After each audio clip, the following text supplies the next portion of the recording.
I mean, it's Cooper Rush worth 2.5 points. I would hope Quinn Ewers put up a decent stat line against Arizona State. If he didn't, we have a real problem. You can say the same thing about Creighton. Okay, they had the one good game against Kansas at home. When Toast talks about the kicking market, it's like some earth is flat shit. Andy, true or false, this is going to be a dog walking. Dog walking. This is my dog walking of the day. I think it's going to be very ugly. Dog walking. I think this is going to be ugly. Hey, get the sauce. What's up, everybody? Happy Thursday morning to you all, or Wednesday night for hanging out with us. Hope you all had a nice night. I personally had a good one. Toast, I know you didn't. What is that noise? Your mic was making a crazy noise. It's gone now. Yeah. So in fact, my only posted loss today. I did take a live bet at halftime and lost that. But my only loss that I posted was on a missed layup with 8 seconds left. A missed wide open layup by TCU. Other than that, it was a real good night for me. I'm sure not so much for me. Yeah. But I mean, I'm going to lose like a unit and a half as long as UCLA covers. But I still feel like Georgia was the right side. I got everything I wanted except for the rebounding. But it is what it is. You live and you learn. Shout out. I double bet them and Oakland, thinking the line was wrong. I got Oakland, missed Georgia. It is what it is. Spoon, how was your night, man? If UCLA can pull through, it will be close to just a break-even night. It seemed like it had a great start, and then I just caught every bad break I could. Double-digit leads, lost by 2 dogs, and got hooked on that Kansas State game, but UCLA comes through, it'll be a decent day, so not worried. Yeah, I'm also sweating UCLA, but yeah, Thursday, not the most loaded college basketball day. I actually have 4 NBA bets for tomorrow. A couple of them I think are good bets too, so I suppose tomorrow's more of an NBA day for me. But let's go ahead and get started with Wofford Chattanooga. I also, just for the record, I played the Raptors money line when you told me to play that. Raptors money line or whatever. Didn't you tell me to play Raptors plus 12? Wasn't it Kings? Whatever. I played them on the money line as well. Yeah, I think it's a good look. But all right, Wofford Chattanooga. Spoon, this one is this is you. This is a Wofford spot for me. I think this line is just incorrect because of the recent play by these two teams. Wofford lost to Chattanooga at home 76-67, and at first glance it seems like at home Chattanooga should be laying points here after already beating this Wofford team on the road. But Wofford was up big in the second half of this game, 53-43, with less than 8 minutes left, 95% win probability in that game, and they found a way to lose it. Just went ice cold from the field, couldn't hit anything as Chattanooga started to heat up. I think this is a little bit of a payback spot. Chattanooga has beaten Wofford now 7 times in a row, but Wofford has a new coach this year, Kevin Giltner, and this is a much different team. They play with a lot of different tendencies, and I think they get a nice little payback spot here versus Chattanooga. I think we should have to be laying 2.5, 3 points. So really, to be able to get this around pick is awesome. Yeah, the graphics is Wofford -1. You can get a +1.5. You don't take Wofford -1. So actually, this won't populate in my list for my bet. I'm trying to find it really quick. Let me see what I can get. I think this closes Wofford as the favorite. I know sports scientist Jacob loves Chattanooga. Some other people do as well. So I get to fade sports scientist Jacob too. These are a few of my favorite things. Wofford +1.5. Wofford money line +106 on FanDuel. All right, Spoon, I'll do it with you. Ride. All right, I'm taking Wofford. Don't know anything about Wofford, but hopefully they close as short favorites. Toast, do you have any thoughts on this one? No, sir. All right, let me get this in. +106. All right, I'm in there. Okay, I'm in. Wofford. That logo's crazy looking for Wofford. Looks like a little kid drew it. All right, let's go to the next game. Like, how is that like a professionally designed logo? It looks like a little kid drew it. I can't. It's charm. It looks like my parents' dogs. Like that's why I laugh too, because it's like these stupid little dogs. All right, so where do you rank the Buffalo? I mean, the Buffalo looks like a professionally designed logo, like done by a marketing firm or a graphic design team. Or I was going to say, or at least they used AI or something. Jesus. No, well, they are like some form of digital media art. Not that Wofford logo looks like you gave a piece of paper, a notepad to a kid. It was like, draw a dog. They are the Terriers, so they have to look like a terrier. I mean, you can get a professional terrier logo. Colorado, Iowa State. You guys insist that this Iowa State team is awesome. I personally don't think they have the same pizzazz since losing Matt Campbell from the athletic department. I was like, wait, where is he going with this? No, dead ass though. I don't think they're that good. I took Kansas money line, waltzed. I waltzed in. I waltzed into the fog, waltzed out with a Kansas money line, and you guys told me I was an idiot. You guys just don't see. You guys are gassed this Iowa State team up too much, in my opinion. The only time we talk about them is when you say they're terrible and we say they're legit. I'm not saying they're terrible. Spoon said, and I quote, "It's hard to picture an Elite Eight without Iowa State in it." I'll stand by that until the Elite Eight when they're in it. I can picture. I guess. Are you prepared to just say like your top 5? I guess, Sauce, or would you like some time on that? I'm just curious. Yeah, I can right now, and the time I need is about 5 seconds. Okay. Well, the actual top 5. Iowa State is currently 8. I would take Sparty over Iowa State. Houston definitely over Iowa State. Texas Tech over Iowa State. Purdue over Iowa State. BYU over Iowa State. No. When you get down to 14, 15, you have Kansas, Arkansas, North Carolina. That's where I think Iowa State belongs. Okay, fair enough. I wouldn't argue with you with Houston and Michigan State. I mean, I think those are all very, very similar teams. So there's no argument there for sure. So what do you guys like here? Spoon disagrees. I saw the head nod. I know. Spoon thinks Iowa State's the greatest team. I saw the head nod. Yep. The greatest team we've seen since the Mario Chalmers Kansas team. It's a great team. Shout out Mario Chalmers. Shout out East High School, Anchorage, Alaska, Mario Chalmers. Let's go. Since the Derrick Rose Memphis team. All right, Spoon, what do you like here? It's an awfully big number. I could only lay it with Iowa State here. Colorado's a team that has that nice home court advantage when they're playing in Boulder, but on the road, I feel like this team suffers from a little bit of a disadvantage traveling from Colorado. Iowa State, this is a really tough building, one of the best teams in the nation, easily a top 5 team. I think that's a silly debate. Easily a top 5 team. Okay. Toast? Sorry, I was just thinking if I could argue that. I could. You definitely could. No, I meant like I was trying to think of the teams that I would use in my top 5. Now that we're having that easily a top 15 team is the correct statement. I would disagree with that. It'd be at minimum top 10. But anyway, let us know in the comments. I'm really curious to hear what everybody thinks. Houston's sitting at 10. Houston's sitting at 10. Toast. Are you looking at the AP poll? I'm just curious. Yeah, well, I'm just, but not by him going by it. It's just I know. I'm just trying to. Because that's all I was just. It just gives me all the teams in one place. Yeah. I think, my top. If I had to go 5, it would be Arizona, Michigan, Duke, Houston, Florida, everything, and then go from there. I'm just really, really high on Florida right now, so I had to put them in my top 5. But that's just a personal thing. Do you have anything for this game, yo?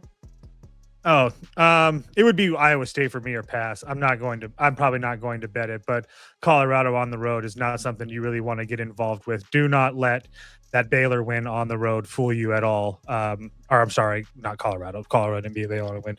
Arizona State. Don't let that Arizona State win on the road fool you at all. This team is just absolutely terrible. And Iowa State has been able to just kill teams at home. 20 points is nothing to this team. But yeah. Yeah, I'm good on this one. But I kind of think Iowa State kills them too. I'm not betting it. Hampton Drexel. Ooh, Spoon getting dirty. This is definitely my game here. This is Drexel minus 2.5, minus 120. You got Drexel minus 2.5? Yeah. What's it at now? My graphic says don't know. It's okay. It's only at 3.5. It's at 3.5 now. I was gonna say I don't know the current line. I think this is a really good defensive Drexel team. I think Hampton in conference has played some of the better teams and looked really bad every time they've done it. They look nice versus NC A&T, but when they've had to step up in competition versus anybody besides Towson, who was just in a free fall at that point, they haven't looked very good. I think Drexel finds a way to win this game comfortably, separate in the second half. I like this game quite a bit. Man, damn. I like the other side. I'm probably not going to bet it now because these conferences a lot better than me. But I was actually looking. Obviously, this board is kind of small. I was looking at this game earlier, and not that I'm like in love with this Hampton team. I'm not going to pretend like I know a lot about them. But I mean, I'm looking at what they have done on the road, and it's a 4-point loss to UNC Wilmington. It's a 4-point loss to Charleston. They looked good against Wilmington as well. I'm sorry, UNC Wilmington. So I don't know. It just felt like a lot of points to me. I would if I was going to get Hampton plus 4.5 or whatever, I probably would have made that bet. But if you like it that much, I'll probably pass. Let's move on. Liberty, Middle Tennessee. Middle Tennessee is pretty strong this year, right? I think so. Yep. I mean, yeah. I bet them here. They're not as good as Liberty, but I bet them here. That's for sure. So, yeah, I think this is a really good spot for Middle Tennessee here, who I know that Liberty looks really good. Obviously, number 95 in Ken Palm, 17-3 on the year, and 2 of those 3 losses came back-to-back days in a tournament at the beginning of the year. So, I mean, and then the other game was on the road against NC State. So, but the caveat to that is they've played absolutely nobody, especially since essentially the beginning of the year. I do think that Middle Tennessee is going to be a little bit of a step up in class. I know that New Mexico State, teams like that, Western Kentucky are somewhat decent, but I do think that Middle Tennessee State's a lot better than them. Middle Tennessee State has a very good strength of schedule. They've played a lot of really good teams like Michigan, Belmont, Houston, McNeese. Especially for this caliber of teams, McNeese is a pretty damn good team to play. They played them in a tournament, but regardless, I don't think that anything that Liberty is going to throw at them is going to be something that they haven't been able to see and figure out before. And on top of that, they're one of the more experienced teams in the country and the biggest teams in the country. And if Liberty's not having a good night offensively, and I do think that the Middle Tennessee defense, which is the strength of their team, can show up tomorrow night. If Liberty can't play or isn't making shots, rebounding is going to be a factor. And I think that that's a huge advantage to Middle Tennessee State. So I got them plus 2.5, and I bet them on the money line. I have a full unit and a half on this game. You have a unit and a half on Middle Tennessee? Unit on plus 2.5 and a unit on the money line at 118 or 120, something like that, or a half unit. You think it'll close at a pick? Probably not a pick, but maybe. I doubt it. What do you think, Spoon? I have Liberty minus 1.5, minus 115. Oh shit, you're on opposite sides. Yeah, I really like this Liberty team. It's definitely not a buy low opportunity on a team 9-0 in conference, but they've clearly shown that they are the class of this Conference USA. I'm sure that Middle Tennessee State will be up for this game. I'm sure the crowd will be a factor in this game, but I don't think the crowd should move this game 3 or 4 points. And I think you're kind of getting a 4-point swing baked into this just on the road advantage alone. Liberty's net rating in conference is in the 90th percentile. Middle Tennessee State's is in the 68th percentile. The last 5 games, this Middle Tennessee State's numbers don't look great. If we look at the teams they played, it's not that much of a step up in competition from the teams that Liberty are playing, and Liberty's numbers look so much better over the last 5. I don't care about the non-conference out of schedule when we have 9 games that we can judge these teams off of similar caliber opponents. And Liberty's just playing so much better basketball. They have 2 short guards, which a lot of times bothers me, but just so efficient with the basketball. Almost effective field goal percentage of 60% in conference is just nuts. Middle Tennessee State is going to struggle offensively like they've done all season. And Liberty doesn't have a bad defense. I think this is just a very short number because they're on the road. And I made it clear that I think the home court advantage is overbaked in these conferences. Based on the pace I'm looking at here, the final score of this game is going to be 42-40. Well, I'm good.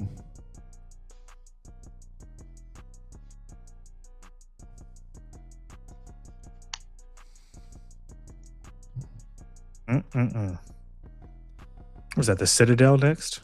VMI Citadel. Gross. Let's take it away, Spoon. Citadel, pull up my line really quick. The Citadel team has played some really good basketball, exceeded a lot of my expectations for them. I have a Citadel -1.5, -115. I think this is a very short number. This is a big rivalry between VMI and Citadel, and I think you always have to tip your cap to the home team, but more this year than most, just because of the level of basketball that Citadel's playing. I think most years you can put them at the bottom of the conference very confidently and say that they'll be sitting there. But we look at 3 of their last 5 games. They've won them. They brought 3 of the last 5 games to overtime versus teams that I all consider to be much better than VMI. This is a major step down in competition, and they already beat VMI on the road. This is a really short number. You could call it fishy, but I'm going to go ahead and take it with the Citadel. Powerful stuff here. The Citadel. I think it closes well too, Kyle. I'm not trying to watch the Citadel, bro. I already have a bet on a kid drawing dog logo, and I'm iffy about that as it is. The hate for the Terriers program. I'm not hating the team. I bet the money line. I'm going to clip this and I'm going to at the university. Tell them to step their game up. No, those mid majors don't answer, man. Oral Roberts didn't even click like on the tweet for that. All right, let's move on. Moorhead would have. Yeah, that number that should be Well, VMI is so bad. Oh, so you agree it should be higher than Toast? I mean, yeah, dude. They have 6 wins on the year. 3 of them are against. Why aren't you betting Citadel? Because it's fishy as hell. Citadel's already beat them by 14 or whatever it is, and now they're still laying 2 here. I mean, I want nothing to do with this in any way, shape, or form. I wish you all the best. Hold on, let me find this shit. Am I about to bet this? The Citadel. 2. Circle opened at 2. Why? Nah, I'm good, actually. Don't let me spook you. Spoon knows these conferences. I don't really pay attention that much to these smaller conferences. I've done pretty well focusing on the Power Fives and Mountain West.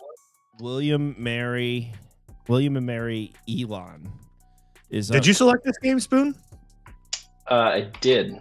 Are you on it as well? I think I just made a bet. I don't know if I actually pushed it. I'm very close. So I have a William and Mary money line -110. So I know you're on Elon here. Yeah, I'd be on Elon plus 100. I think the Discord is pretty in love with this Elon program. I want to say one of the members. No, it's Bandit because that's it. I was gonna leave the name out. That's Sam Miller in the comments. He went there. Yeah, he's cool. Oh, he did. Sam Miller. Pretty sure. Yeah. Sam Miller in the comments is Booby Bandit. That's him. If it's not him, if somebody else went to Elon in our Discord. No, it's definitely him. Okay, I thought so. Okay. Anyway, go ahead. So he's repping his set. He's repping his set right now, dude. Like last year, he was tweeting at us in or using the Discord in class and shit. I can't. Yeah, I swear to God.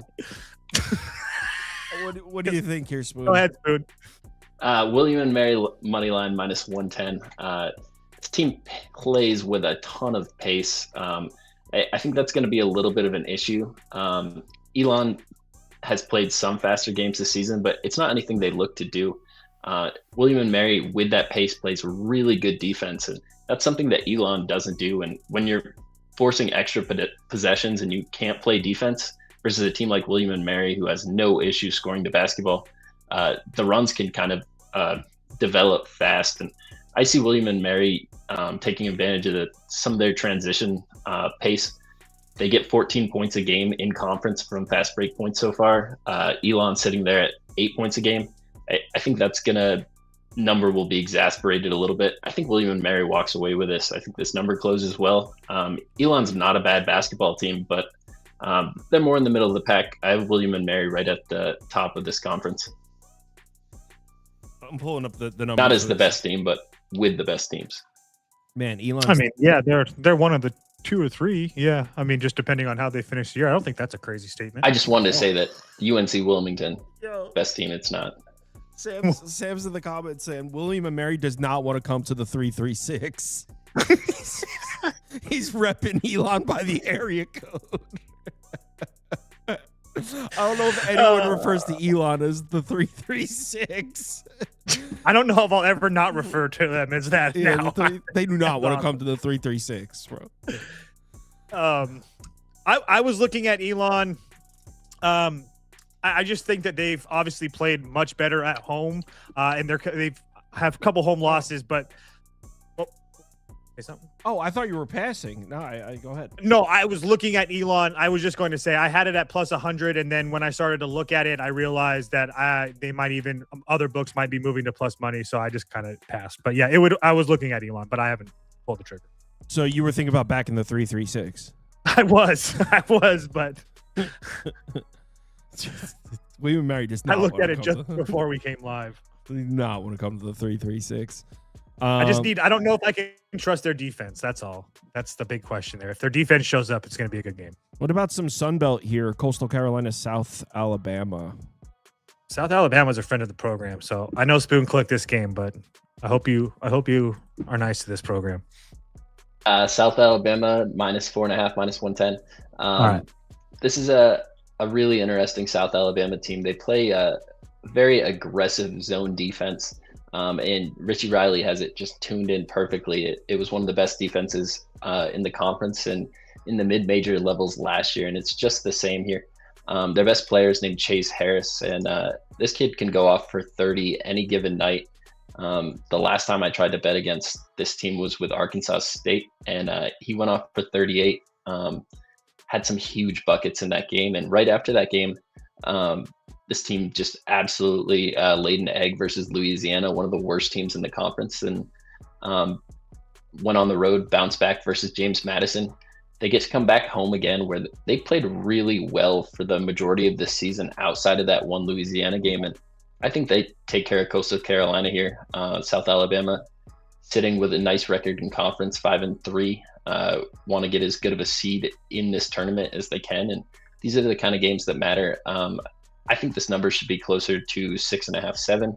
The 4.5s were openers. I think there's still 4.5s out right now. I see a 5.5 on the screen, but I can only be on South Alabama at this number. I hesitated a little bit just because of how well Coastal Carolina has played, and just I know sometimes when a team's on a hot streak that money kind of starts to come in on them, but I think most people will be able to look at the teams that they've won against outside of Marshall and just realize that it's lesser competition than what they're going to see versus South Alabama. That zone is just going to hit Coastal Carolina in the face. It's something they struggled with last year under the same coach, and I think it'll be an issue. When they played South Alabama last year, the final score was 84-59, and it's just one of those things you really got to figure out. So we'll see how it goes. Coast agrees. I 1,000% agree. The only reason I hadn't bet it yet is because I didn't have time to look and see if I missed the number or 4.5 was whatever. But I'll be betting 5.5. Hopefully I can get a 5. But regardless, I wanted to. He talked about South Alabama's schedule. I think that we're getting a discount as well because, and I agree with him with this number being larger, because Coastal's been extremely lucky to have a 5-game winning streak come on. I mean, they beat Appalachian State. Appalachian State was beating the piss out of them. They ended up, Appalachian State pissed down their leg. Marshall, same thing. That game wasn't as bad, but Marshall pissed down their leg. You could say that really easy. And then they get another overtime win against Georgia Southern. Same thing. Georgia Southern completely pissed down their leg the last 10 minutes of that game and into overtime. And then again, Texas State, another 2-point win. Coastal won that one coast to coast. But regardless, I just feel like this number would be at least 6.5, 7 if they would have dropped one or two of those games that they could have easily lost to. And that 5-game winning streak could have looked like they've lost, 6 of their last 10 or something like that. So, I'll be on South Alabama tomorrow as well. All right. You can get 4.5, 120 on Hard Rock still. Yep. Distant book from my world, but I wish. All right. Where's it at? This is gonna be one of those where. All right, I'll bet this shit. I took the 5.5.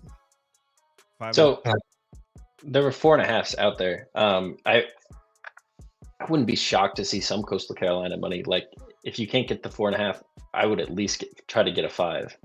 I got 4.5. Okay. On what?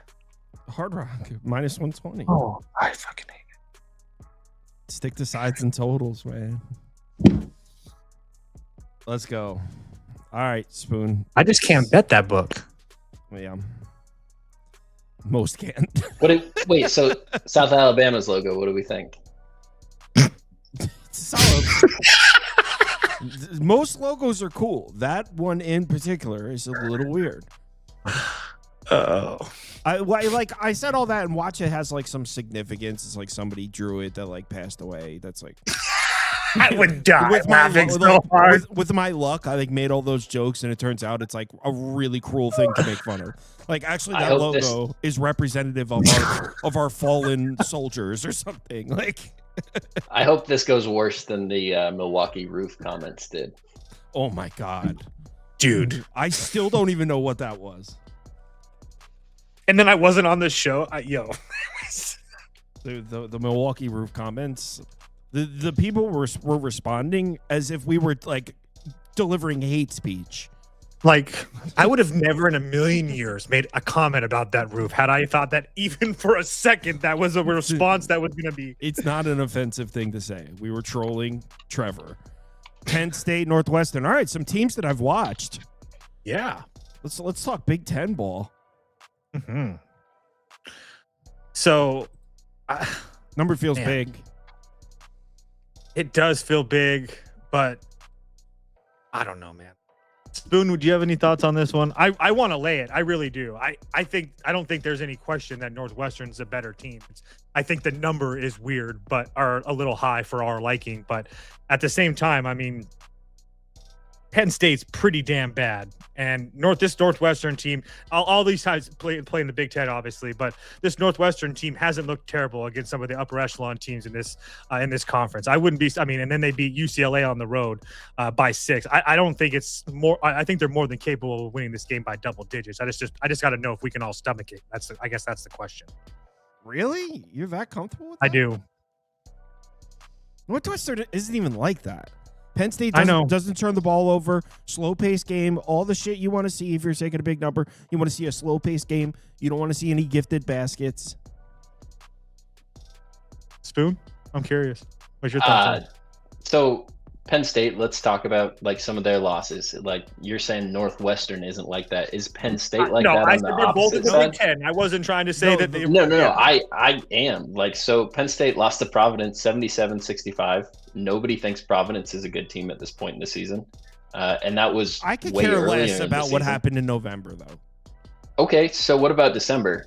They lost by 35 to Pittsburgh. That is outrageous. Pittsburgh is not good. It wasn't even in Pitt. Honestly, that is terrible. I honestly don't even care about any non-conference. 72. I think this is Northwestern or pass. I couldn't get there with Penn State. This team's pesky. They're a pesky team. I agree. I need a bigger number because it's really Fun. Are they pesky or yes, they're pesky? Yeah, okay. They're not. They went into Purdue, played them down to the wire. They played Michigan down to the wire. They just went to Columbus, 6-point game. They're pesky. Michigan State came down to the wire. They're a pesky team. Yeah, I guess. Pesky Penn State. I also see the Maryland game and the Pittsburgh game, and it's just really hard to get that out of my mind. But I get it. No, yes, they played some bad basketball games. Shall we go over to the Northwestern schedule? They've played a few of those also. Northwestern just got beat by 20-11. They lost to Rutgers. Yo, leave Rutgers alone. Let's move on. Jesus. Yeah, let's move on to a real ball club like Tarleton State, Utah Valley. Go ahead. Who doesn't like some? This Western isn't my athletic? check mark. What? I was gonna say. Whoa. Yeah. All right, Toast. I didn't know you were talking about Utah Valley, Tarleton State. Yeah. You know me and I like my dogs. Give me the Fighting Billy Gillespie's plus the 5 and on the money line here. Look, Tarleton hasn't played well. I will give you that. But a lot of those bad games they have looked bad is on the road. Now they're finally coming home. And yes, this is a step up in competition. But I really am not super high on this Utah Valley team. And I know, again, they're 5-3 in conference. It's nothing special. Tarleton's 2-5. Again, I'm not trying to make a case that Tarleton's a better basketball team or anything like that. But in no way, shape, or form should Utah Valley be laying multiple possessions on the road. I don't think Tarleton's that bad. I mean, if you look at Utah Valley, they haven't been impressive on the road in any way, shape, or form against teams that are the same or worse against as far as Tarleton is concerned. So this game was a 6-point game when they first played in Utah Valley. I think Tarleton gets their lick back. I really, really do. I think that this is a better team than people give them credit for. I think they've had a bad week on the road, but besides that, this team has been very serviceable. I like Tarleton a lot tomorrow. Spoon, would you also describe this team as serviceable? Yeah, no, I like both of these teams quite a bit. Utah Valley coming off back-to-back losses is a pretty good buy low spot. This is one of the best teams in the conference. Probably be the only time this year that we get to buy them off back-to-back losses. Tarleton State's coming off 4 losses in a row. Toast mentioned 3 of them were on the road with Southern Utah, Utah Tech, and UT Arlington. And notable for me in those games is Billy Gillespie wasn't on the sideline for any of those games. I believe it's illness. They're being pretty hush-hush about it. This is the first home game since he's started missing games. So if there was going to be one that he pops back up, it would be this one. We don't know if he's coming back. It's been 8 days since his last game, and I haven't found anything. So I had Tarleton State at this number of 5. I think Utah Valley probably can find a way to win this game, but I think it should be much closer to be a pick 'em, maybe like Utah Valley -2. The plus 5 kind of makes me worried. We're seeing all sorts of weird minutes usage with Dior Johnson, with Billy Gillespie not on the sidelines. I don't really quite know what to make of this. Dior Johnson's the number 1 scorer in NCAA basketball. Why isn't he getting 30 minutes? At home, I expect him to get minutes. If there's one game that Billy comes back for, this is going to be the first game. I think there's a lot of value to be had there. I think if news comes out that he's going to be coaching tomorrow and it becomes a little bit of a headline, you might even get some steam and get a nice closing number. But there's a lot of variance here and fishiness. I don't think I'm going to get involved. So I was trying to see if he would be back for this game. Couldn't find anything, but I did find it's going to be a whiteout at Tarleton State. The only thing I also wanted to say is it's going to be Utah Valley's 3rd straight road game, and their last road game also went to overtime. So, again, I just really, really like the spot for Tarleton tomorrow. So I'll be all over them. Sports scientist Jacob also likes Tarleton. He says he thinks it closes 4.5. I'm good. UNC Wilmington, the Dolphins? No, the Seahawks. The Seahawks. Seahawks against the Towson Jaguars, some kind of predator cat. This is UNC Wilmington here for me. You can get plus money on the money line right here. Huge game for this team in conference. Towson was probably the team projected to win the CAA coming into this season. And UNC Wilmington has been the best team in this conference. They suffered 1 loss to William & Mary on the road. If there's one thing UNC Wilmington struggles with, it's teams that play with pace. Kent State, Howard, William & Mary are the 3 losses on the season, and all 3 of those teams play with quite a bit of pace and can score the basketball. Towson does not play with pace. They play with the opposite of pace. Pat Scarry, for his entire career, 15 years, has been in the bottom 20 teams in the nation as far as pace. So that issue that UNC Wilmington has is not going to show up. I think they are the better roster. Towson has been facing some injuries. It kind of correlates with when their worst part of the season started, but they're getting a little bit healthier. I see this as only a UNC Wilmington spot. Again, I think UNC Wilmington is getting a ton of value here just being on the road, especially with Towson. This is a name value team in this conference. When we put them together statistically side by side, I can only get to UNC Wilmington. Getting plus money on the money line is not something I'm going to pass up. I think I have plus 110. Let me check here. Toast, what do you got? I can't bet it. This is hard for me. I like Towson. I've made a little bit of money on them over the last couple of weeks just because they are just one of those teams that from the from the Hampton loss all the way up to the Hofstra loss. So it's a Hampton, Monmouth, and Hofstra. All those were losses. Excuse me. That shot quality had graded wins. So I thought that there was going to be some positive regression to come. And then obviously they rattled off 4 in a row. But my point to that is that they're a very erratic team, and it's really hard to find when they're going to play well and when they're not going to play well. And this UNC Wilmington team, like Spoon said, has been like the upper echelon of this conference, and getting them at plus money is really, really hard to pass up on. The only thing that holds me back is those two. Well, the Towson being so erratic, it's really hard to figure out when they're going to play good and when they're not. And then again, it's the third straight road game for this UNC Wilmington team. It's just I really have to like a team to back them in that position. So I just feel like there's a lot of unknowns here. It wouldn't surprise me if either team won. So it's a pass for me. But if I had to pick, it'd be UNC Wilmington.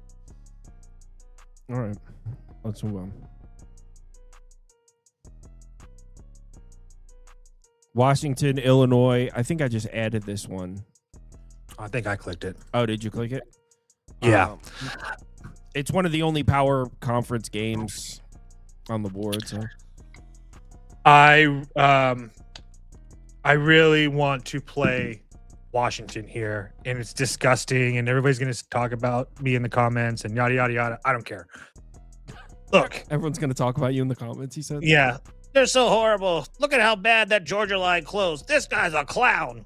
Is that what they're going to say? Just over and over So you could go 12-0 and the comments would still say that. Oh, I trust you, brother. That's all good. It just happened. It just happened the other day. Trust me, dog. It's all good. I enjoy it so much. I'm glad that they love you. I really do.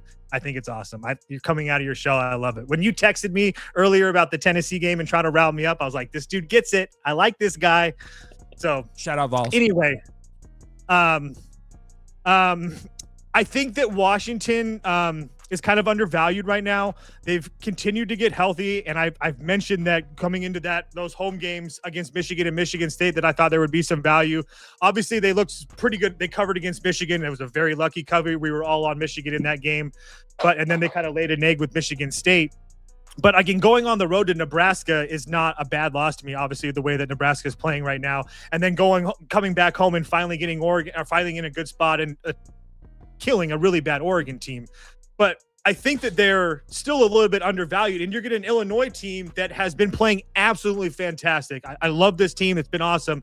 But, I mean, they played the game of their life against Purdue. And, again, the Wagler performance was unbelievable and something that we've never seen before.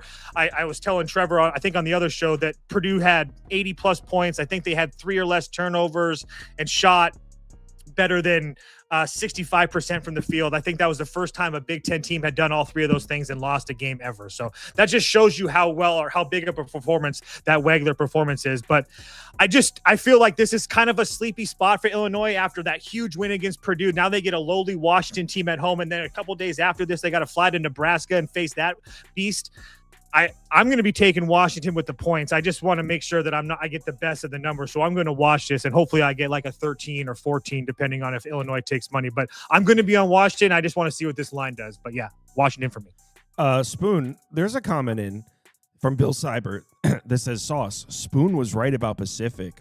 I think you owe him an apology. No, we were right on that. Right? Wasn't that so Seattle lost the game. Yeah, we were right on that. We were. I stand by Pacific's better than Washington. No, we were saying Pacific's better than Washington State. Is that what it was? Yeah. Oh, okay. Well, he's probably referring to because Pacific won handedly today, but that's not what we were talking about. We were talking about Washington State, Seattle. That was like in context. Yeah. Someone else in the comments says, "Where's TV Jones? Where's the main heel? Has TV Jones become the heel?"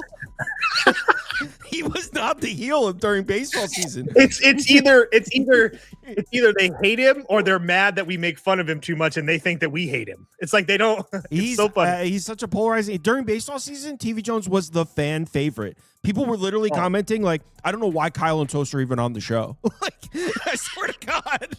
And dude, TV Jones is such a polarizing figure.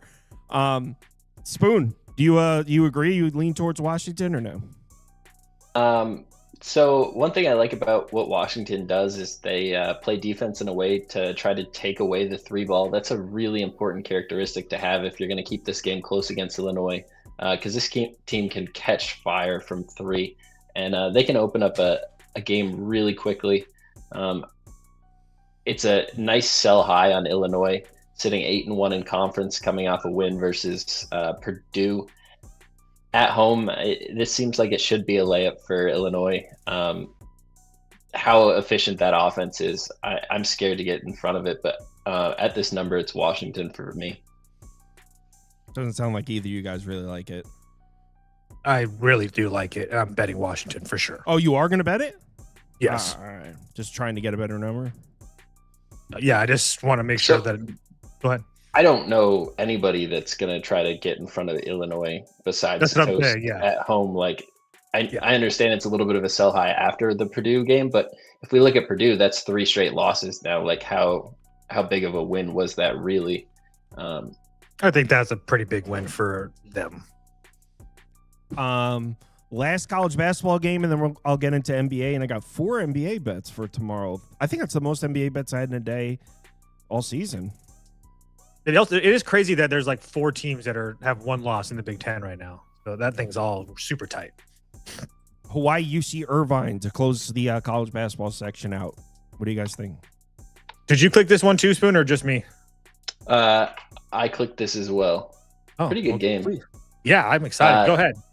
So Hawaii exceeded my expectations for them so far this season. Have one of the better players in the conference in Isaac Johnson and Dre Bullock. This is a spot though where off the island, I can only be on UC Irvine. I had higher expectations for UC Irvine than what they've shown so far. They already lost to Hawaii on the island, 67-66. And this is a really short number here. I think UC Irvine should be laying a few points. It's a ton of respect being paid to Hawaii because of their body of work this season, but Irvine's had a tough schedule. They played some really good teams at this point in the season, and I think they're ready for this Hawaii game. I wish they were coming off a loss, not 2 wins in a row, but coming back home, I think this is a great place to get to Hawaii. Minus 105 money line. Toast. Yeah, couldn't agree more. I've already bet UC Irvine myself. Schedule merchant time, Hawaii 342 strength of schedule, UC Irvine 195. They've played obviously a significant better strength of schedule. They played, obviously Spoon mentioned, they played a 1-point game on the road in Hawaii. Hawaii kind of dominated that game, but UC Irvine really played well in the second half. I agree with Spoon that I wish that they were coming off a loss or something like that, but both of these teams are coming off back-to-back wins. I think UC Irvine at home gets the W here. They looked really good their last couple games. And not to mention the fact this is probably their biggest game of the season left, especially, and it's going to be at home against Hawaii. If you look down at their schedule, the only thing that's even close to this would be like UC San Diego. So I think everybody fills up this building. I think they get a win tomorrow. Hawaii is one of those teams that computer projections absolutely love. I know. I don't compared to the rest of the conference, it doesn't make sense looking at their schedule. It's just their efficiency numbers and their wins. So both you guys agree that Irvine will close as short favorites here? Because I can get a minus 106 money line. I would assume so, yes. All right, let's go. Yeah. I'm down. This one's on late too. Yeah, no, I love a late game. Yeah. It doesn't interfere. Yeah, I got 106 on FanDuel. That's what I got. That's exactly what I just got too. All right, Irvine money line, I'm in. All right, UCLA, don't mess this up. Seriously. What are they up 16? Yeah, there's still an eternity left in that game. Yeah, no. Yeah. It's too soon to even say we're in good position. Like that's still up in the air. Yeah, I know. That Santa Clara games, if you got CBS Sports Network, that's a fun game. Turn it on. 5-point game. Santa Clara's up 5. So. All right, I'm going to talk about some NBA. Have a good night, guys. Later. All right. 4 bets, and it's actually the 4 bets I have are the first 4 games we're about to talk about. There's a game towards the end that I kind of like too. I actually think all the games tomorrow are kind of interesting. What makes it a little bit challenging is there's a lot of back-to-backs. So first up, I'm on the Kings plus 12 here. I think this number's way off. And granted, we're talking about the Sacramento Kings. So let's chill. I don't want to make it seem like I'm gassing up the Kings or I'm trying to convince anybody that the Kings are a good team. None of that. We're not talking about the Kings being a good team, really. We're talking about this number of 12.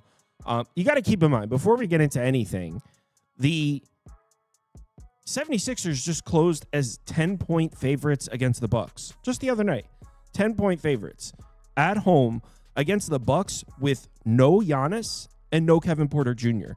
So the Sixers, that's where the market had Philadelphia 48 hours ago. And I had the Sixers minus 9.5 in that game. So I bet it. I like the Sixers in the game. They covered. It was actually a struggle. They went on a run in the fourth quarter to cover. But so that's where Philadelphia was in market 2 days ago. The market had Philadelphia 9.5, 10 points better at home than the Bucks with no Giannis and no Kevin Porter Jr. All right. Now they're at home against the Kings, and we're laying 12. First of all, the Kings are not a good team. They're better than the Bucks without Giannis and Kevin Porter Jr., that's for sure. Now, don't know the status of what Russell Westbrook, but Zach LaVine is going to play. He's been banged up. Malik Monk, I believe, is going to play as well. Sabonis is back as well. Look, the offense has been a little slow to come around since Sabonis has returned.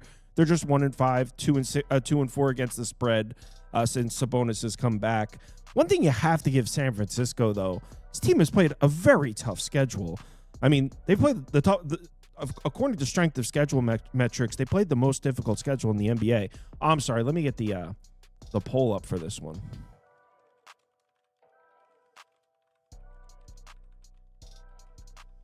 So according to strength of schedule metrics, they've played the most difficult schedule in the NBA, 4th in the last 10 games, 5th in the last 5 games. This team's played a tough schedule, and I don't think the Kings' offense is that bad, and I think most people would agree with that. The Kings can score, especially with Sabonis back, with Zach LaVine now back on the floor, DeRozan. They can score. The Kings can score when they have their guys out there. It's the Kings' defense. That's where we're like, we can't trust this team to make stops. Well, Philadelphia hasn't really taken advantage of these games against bad defenses. In their last 10 games against below-average defenses, they're 5-5, 5-5 against the spread. Just a 115 offensive rating. That's an average offensive rating, slightly above average offensive rating. So when the Sixers have played these bad defenses, they've played down to their opponents. And look, the Sixers' offense was elite the other night. Joel Embiid kind of looked like MVP Embiid from a couple years back. I appreciated it. I was on the Sixers in the game. Embiid played awesome. The Sixers' defense was terrible for most of that game, but the Sixers played well offensively. Are we just going to erase the 3 weeks before that where this offense has been really inconsistent? They've really struggled to protect their home court, just 3-6 straight up and against the spread in the previous 9 games. So although it's a great sign that Philadelphia played such a strong offensive game against the Bucks, and again, I was on the Sixers, I appreciated it.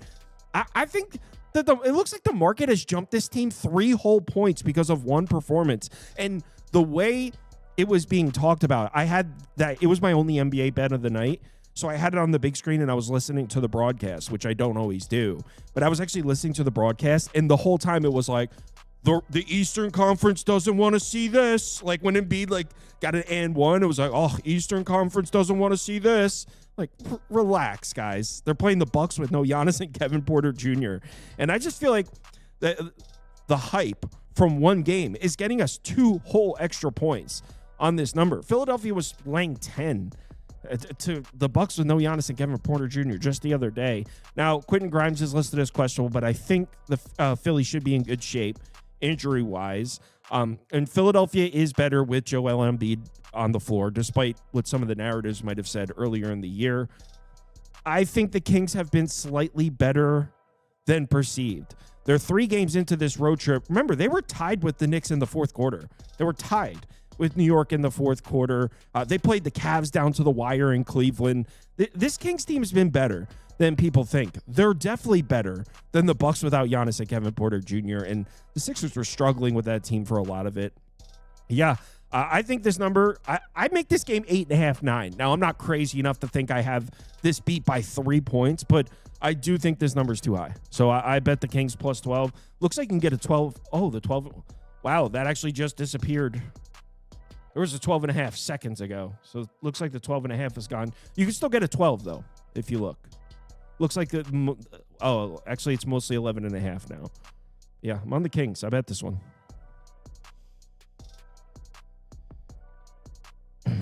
Bucks, Wizards. I bet this one too, but it's getting close to. You can still get 2.5. I got Wizards plus 3.5.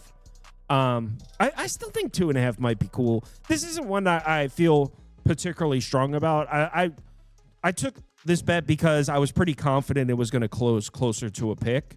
It wasn't one that I felt very strongly about. It was just, I saw a plus 3.5 there, and I was just like, there's no way that closes at plus 3.5. That's going to come down. This Bucks team, I know they played a great offensive game against the Sixers the other night. They still got beat by like 17 or whatever it was, but everything, I watched the entire game. Everything this team put up was going in. And I'm not saying we disregard the performance, but their threes were falling. They were shooting just about 60% from 3 at some point late in the second quarter. Like it felt like this team couldn't miss, and it felt like the offensive output we saw in Philadelphia against the Sixers is just not repeatable. Keep in mind, without Giannis on the floor, this is the worst offense in the NBA. This offense has been practical joke bad without Giannis. And now there's no Kevin Porter Jr. either, which is your other leading scorer. So I'm not going to let one performance here at Philadelphia, where everything seemed to be falling for them, convince me into thinking this Bucks offense can be trusted at all without Giannis and without Kevin Porter Jr. This is the worst offense in the NBA, in my opinion. Without Giannis and without Kevin Porter Jr., I believe this is the worst offense in the NBA. Who are their leading scorers here? Who's going to be your bucket getters for the Bucks? Miles Turner, Kyle Kuzma, Bobby Portis, Ryan Rollins. This isn't a good offense right now. Now, the Wizards' defense is pretty bad as well. This is a bottom 5 defense in the NBA. They have actually played a few decent defensive games recently, but I still think at home the Wizards can play a decent defensive game just due to the simple fact that I think the Bucks' offense is that bad. And if you look at when the Wizards have actually seen bad offenses, they've actually played some defense. In their last 5 games against bad offenses, look at the names on this list. The Kings' offense is better than the Bucks with no Giannis. The Pelicans' offense is better than the Bucks with no Giannis. The Nets' offense, it's bad, but it's better than the Bucks with all these teams. The Bucks are even on here. 3-2 straight up, 3-2 against the spread, a 111 defensive rating in those 5 games. So the last time we've seen the Wizards play these bad offenses, they've actually been decent defensively. So I think we can count on some good defense here from the Wizards. Where it gets a little bit worrisome for Washington is Alex Sarr is on the injury report, and that's their defensive leader. It's tough to trust the Wizards defense without Alex Sarr. He's their rim protector. He's listed as questionable. It's an illness. It's not an injury. He missed practice yesterday. I'm not sure. I personally think usually the illness is precautionary. I think he's going to play. The way I looked at this bet when I bet Wizards plus 3.5, the way I looked at it was, let me get it up on the screen. I was like, all right, so if Alex Sarr doesn't play, I think I'm looking at a coin flip bet. If Alex Sarr does play, I think I made a placed a good bet. So that's the way I was looking at it. I placed it knowing there was a percentage that Alex Sarr might not play. And if he doesn't play, maybe I get screwed a little bit. I still think there's a chance this could cash even if he doesn't play. Washington's in the middle of a homestand. They're on the first leg of a back-to-back, so maybe that's something. But this is a more important game against the Bucks rather than the Lakers the following night, you would think. This Bucks team without Giannis, you don't need me to tell you it's bad. Even after that Sixers performance, it's still 108 offensive rating. The Bucks have surprisingly had problems with the Wizards too. Wizards have actually beaten the Bucks twice in a row. All 4 times Middleton has played his old team with Washington, it's come down to the wire. He's beaten them the last 2. That's another thing. Middleton revenge. Yeah, I'm on Washington plus 3.5. It's not something I feel particularly strongly about, but I did bet it.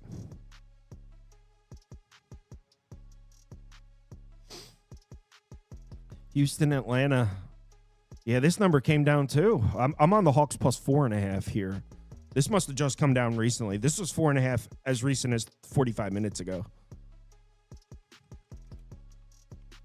So I'll put the poll up at plus 3.5 now.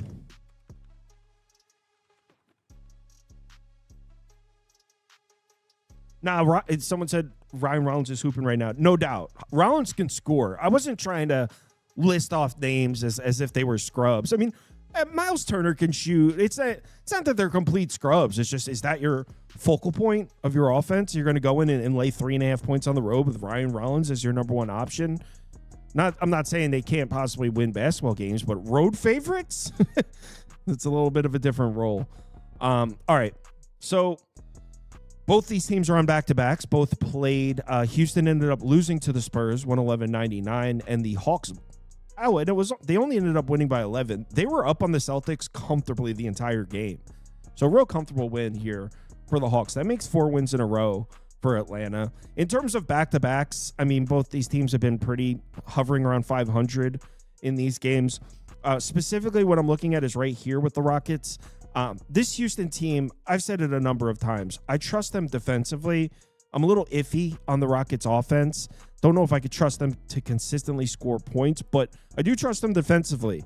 Well, if you look at the second legs of their back-to-backs, Steven Adams didn't play in any of these games. Steven Adams is now out for the season.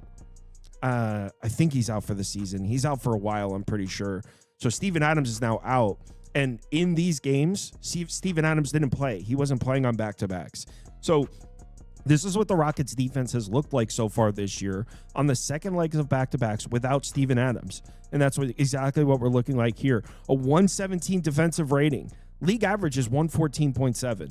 So the Rockets defense has been significantly below average on the second leg of back-to-back so far this year without Steven Adams in the rotation. I don't necessarily love the idea of backing the Hawks offense. I trust the Hawks defense now, not really the offense, but this Rockets defense on the second leg of a back-to-back with no Steven Adams, I don't know if I trust that either. This is just also a Rockets team that isn't covering.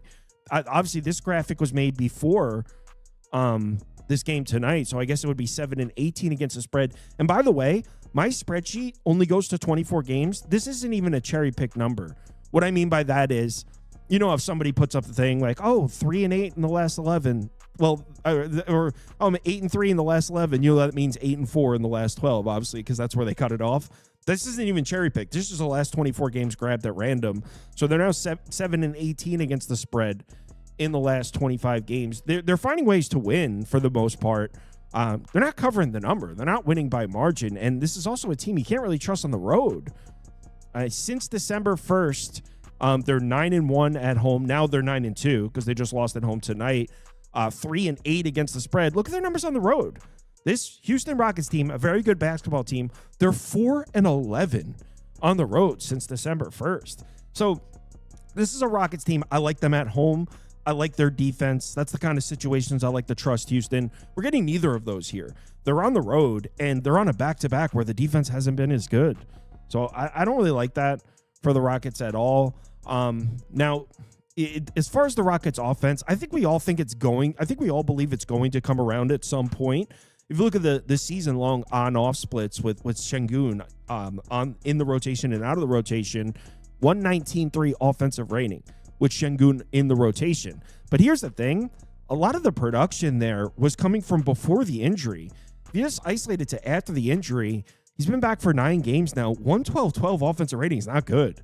So I think we all believe the Rockets offense will come around eventually with Durant and Şengün healthy, but the offense hasn't even been good either. I look, the Hawks, I don't really trust them to score, but I think they can play defense. They've been solid on the back-to-backs. They're hovering around 500. Yeah, this is the exact bet I placed. Hawks plus 4.5. Looks like Circa opened at 3. So as of right now, it's looking like I got a good number here.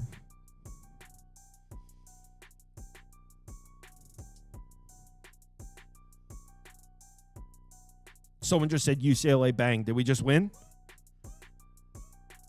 Oh, we're up 18 with 30 seconds left. Let's go. Damn, I had a good one. I went like 7-1 or 8-1 tonight or something. Good night. All right, I bet this one too. I told you I was firing on the NBA. And it looks like the other sports books are opening up with the Heat as short favorites. What? I got Bulls at a pick'em, and I thought it was a great bet. Maybe I'm off here because it looks like when I placed this one, FanDuel was the only sports book open. Now there's other sports books open. It actually looks like they're all opening at around a pick, to be honest. But when I saw that, I thought it was off, and I was like, "Oh, this is exactly what I grabbed. I grabbed Bulls money line at a pick'em, and even -110 is exactly what I got here." I was expecting the Bulls to be laying 2.5, 3 here. I think a good question in this one. First of all, whoever thought this scheduling was a good idea? What? For those of you that don't know what's about to happen, so they're calling the Miami Heat media is calling it Bulls-a-Palooza.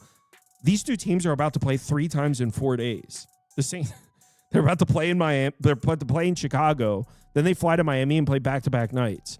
So we're about to see 3 games in a row between the Heat and Bulls. Who thought that was a good idea, honestly? So this is the first game of the 3 games in a row, like a mini playoff series between the Heat and the Bulls. As far as both these teams played tonight, by the way, the Heat lost. Shout out Magic money line. Like I did grab that one. I got like plus 132 too. Got a good number on that. And then what did the Bulls do tonight? They lost because I bet against them. Yeah, I had Pacers too. So I bet against both these teams tonight. As far as back-to-back so far this year, Miami has been more successful. They're 7-3 straight up, 7-3 against the spread. Bulls, not so much. Here's the thing. What do we know about this year's Miami Heat team? Fastest pace in the NBA. Nobody runs a faster pace than the Miami Heat because, well, maybe this is a little bit speculation, but they don't really have confidence in their half-court offense. They feel their offense is a lot more effective when they're out in space, when they're out running. So that's how they've decided to operate this year, and I guess it's been okay at times, but they are the fastest-paced team in the NBA. Well, the Bulls have been great against fast-paced teams. They're 8-2 in their last 10 games against fast-paced opponents, 7-3 against the spread. So they've been good in matchups like this. This is a Bulls offense that seems to be figuring it out. 6-3 straight up, 6-4 against the spread in their last.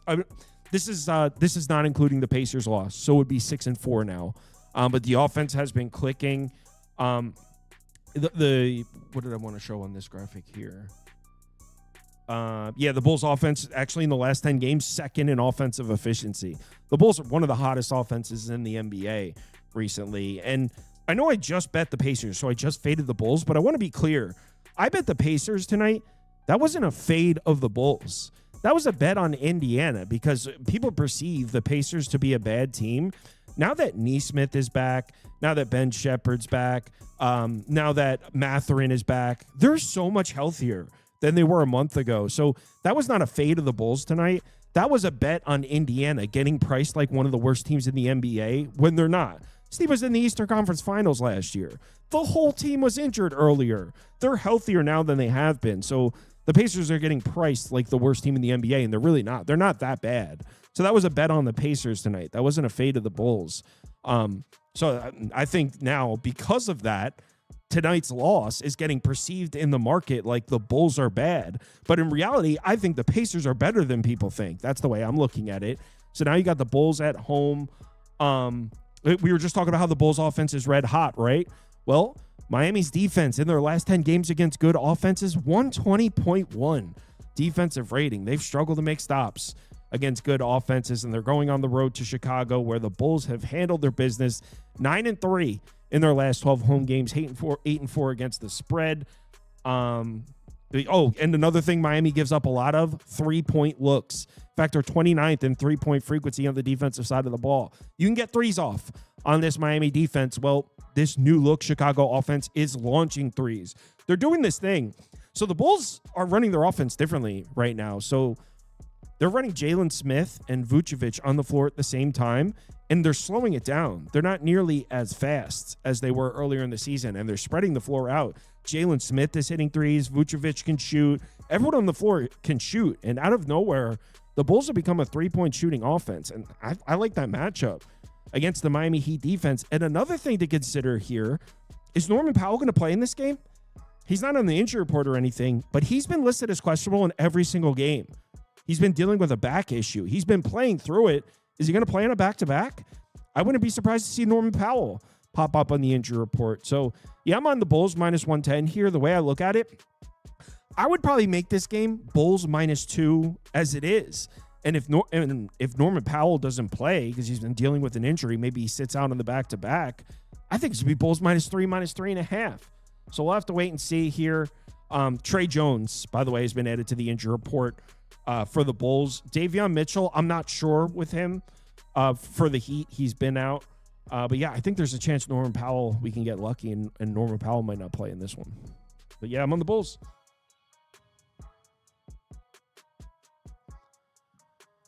Hornets, Mavericks.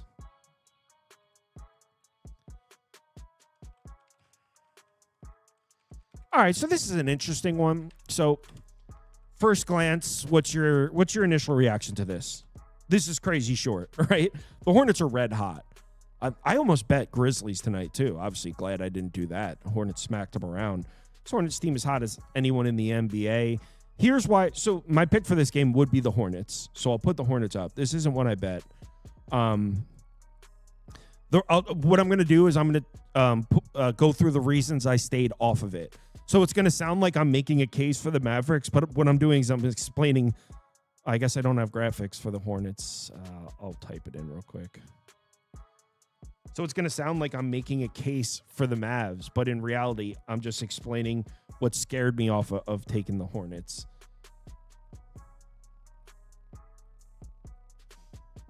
All right, so it would only be Charlotte here. This team's hot. It's a short number against a Mavs team that I don't think really scares anybody. But in this particular matchup, both these teams have been great in these second legs. LaMelo Ball has actually played limited minutes in these, and it hasn't really mattered. The Hornets are still 7-3 on the second leg of back-to-backs, 9-1 against the spread. Dallas has been solid too, though. 4-3 straight up, 5-2 against the spread themselves. And I think what makes this one a little bit unique, so Klay Thompson and Cooper Flagg didn't play tonight. From what I read, I think they're both going to play in this one. So I know it's a back-to-back for Dallas, but Klay Thompson and Cooper Flagg are rested. They didn't play tonight. So Dallas has that going for them. Also, the Mavs are better at home as well. So even though it seems at first glance like 3.5, that's so short for the Hornets, and I agree, I understand why the market is respecting Dallas a little bit. They've been good on back-to-backs. They're more rested than you think. They're also a team you bet on at home. So, obviously, this graphic doesn't include tonight's game, so it would actually be 10-4 in the last 14. 10-3 in the last 14 doesn't even make sense. This would be an awesome game, man, if it wasn't for the injuries. For those listening, we're now talking about Pistons Suns.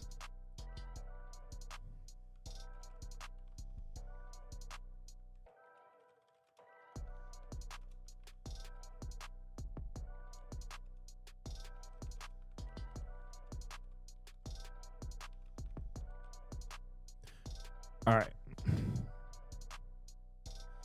Someone just said Josh Giddey isn't playing for the Bulls. When was that announced? I'm looking at RotoWire right now. It doesn't have that.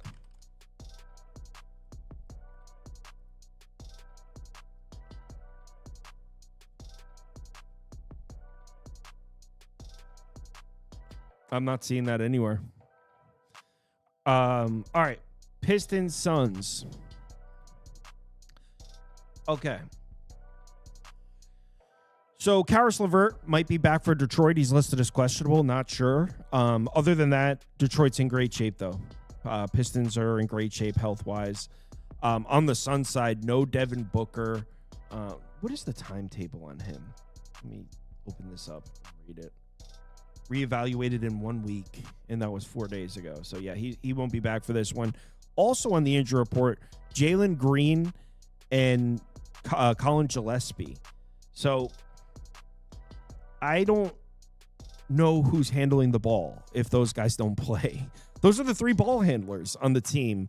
Who's running point if those guys don't play? Certainly concerning for the Suns injury-wise. Now, we actually just saw these 2 teams play without Booker.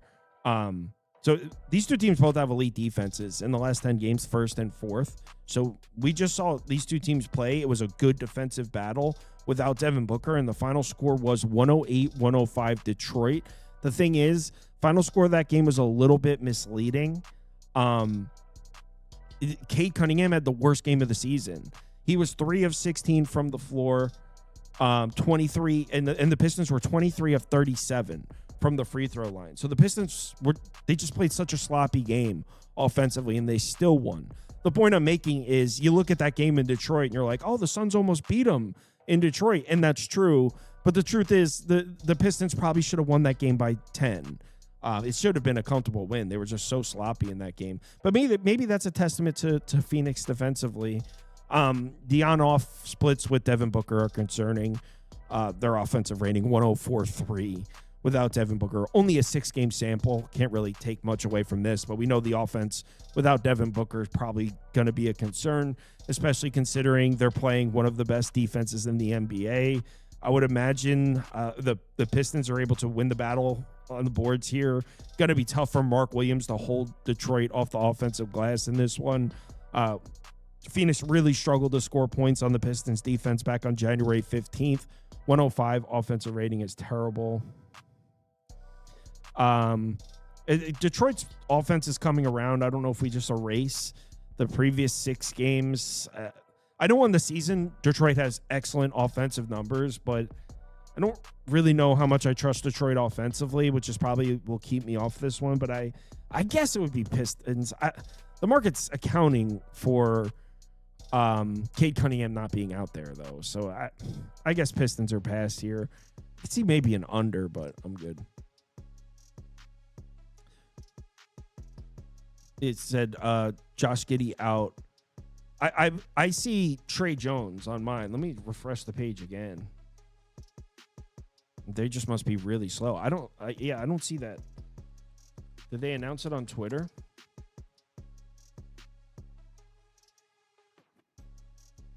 Yeah, I don't know. I'm not saying you're wrong. I'm just saying I didn't see that anywhere.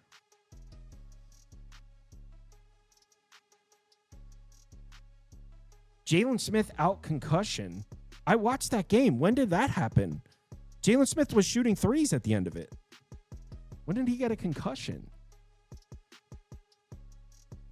I didn't look at this game. Brooklyn, Denver. Oh, I didn't look at the last 2, by the way. So let's skip to this last one. Oklahoma City, Minnesota. This is cool. I'll just put a poll up.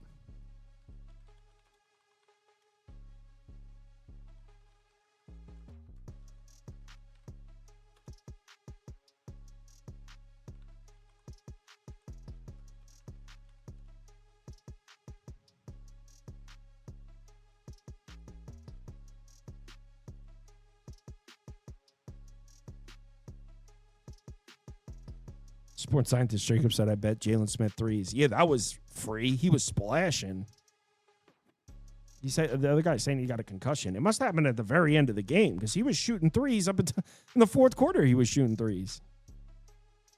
Hartenstein's off the injury report, says sports scientist Jacob, and that is correct information. What does that give them, though? Well, obviously we know what that gives them, but the problem that Oklahoma City's having is on the offensive end. Hartenstein does provide them some offense. Anthony Edwards, questionable. Kind of just curious to see where you guys are voting.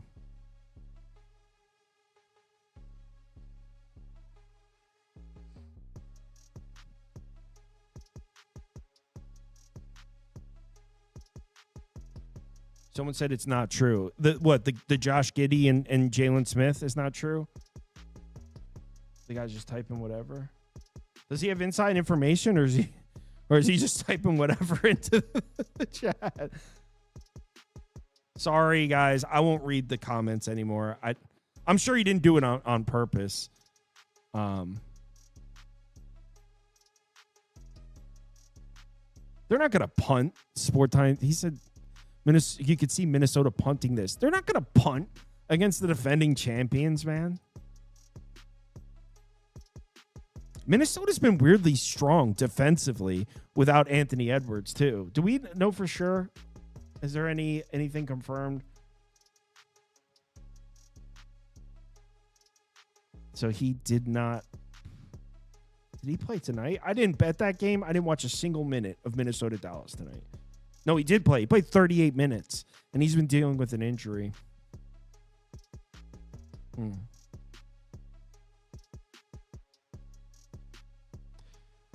All right. Yeah, I got nothing, guys. I didn't look at these last two games, so Poll seems to be leaning Thunder. Laying 5.5 on the road against Minnesota, who's played really good defense in the games without. I don't know. I would probably go like under. Well, no, can't go under. 226.5 is a low number for Minnesota. They like to run. But don't they run a slower pace without Edwards too? Let me pull that up. Pretty sure I remember seeing they run a slower pace without Edwards.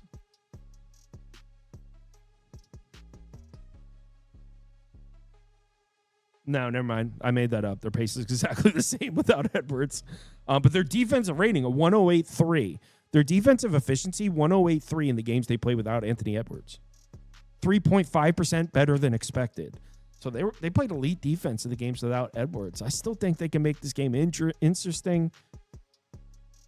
Nah, I don't know. I got nothing. All right, guys. Someone goes, Ant out with a concussion. Yo, I'm not believing anything in the comments talk about concussions anymore. I need to see the concussion with my own eyes.